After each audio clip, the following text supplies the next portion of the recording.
There, his family and neighbors were still stuck in dreams, oblivious to his pilgrimage.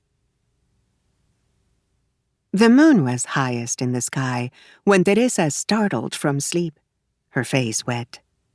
Outside, Barrio Avila slept peacefully. La Guardia Railroad sprawled out like a fat, tired snake, dividing Teresa's lonely house from the rest. The newly installed street lamps stood sentinel, their heads swarmed by lazy gnats and tiny things that touched the lights and fell to the track below. Trees gossiped in the hush. 2 hounds lapped up each other's urine. A cane toad's croaking haunted streets and shadowed corners. Teresa rubbed her eyes of sleep and picked her ears of echoes. The humidity trapped in the bedroom lay atop her, thick as caramel.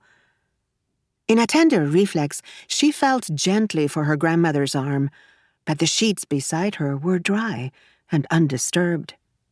A reflex she couldn't shake, even though it had been many years since her grandmother died. "Saints are just devils who cut off their tails," her grandmother's voice said in the darkness. She'd been a famous soothsayer and sage, an encyclopedia of proverbs and sayings. Again, the echo of those saints and devils. It had been her grandmother's greatest wisdom. She spoke of those who sanctified themselves by ridding their lives of vices and wickedness. But eventually she decided on a plain, simple addendum to her own adage. "Men are the devils, and women the saints. And every woman is born with a sharp machete inside her heart. She must learn to wield it, to cut off men's tails."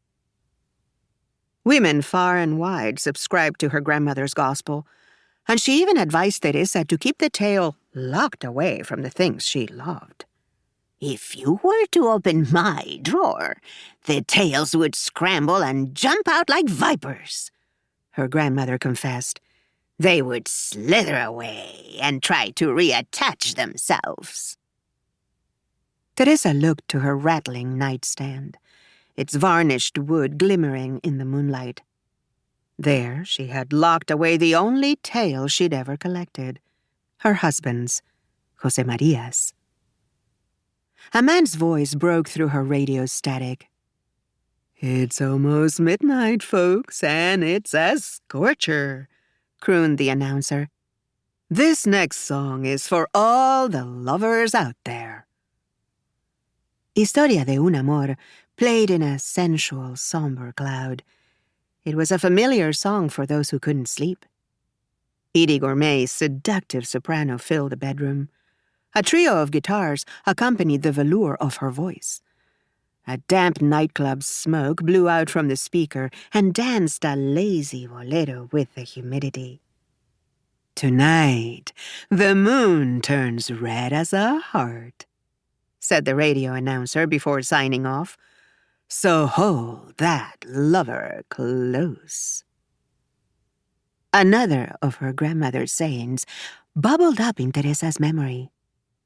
"Beware of rainless nights. Never let your husband stand directly beneath a blood moon. His body will beckon for his tail, and it will find him with the help of the light." Her nightstand quieted, and Teresa felt the other side of the bed again.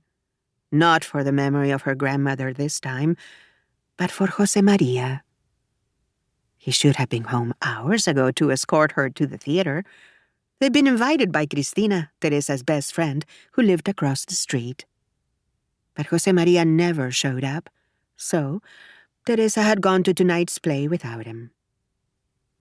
Teresa's head pulsed, and she couldn't quite remember how she'd gotten to bed.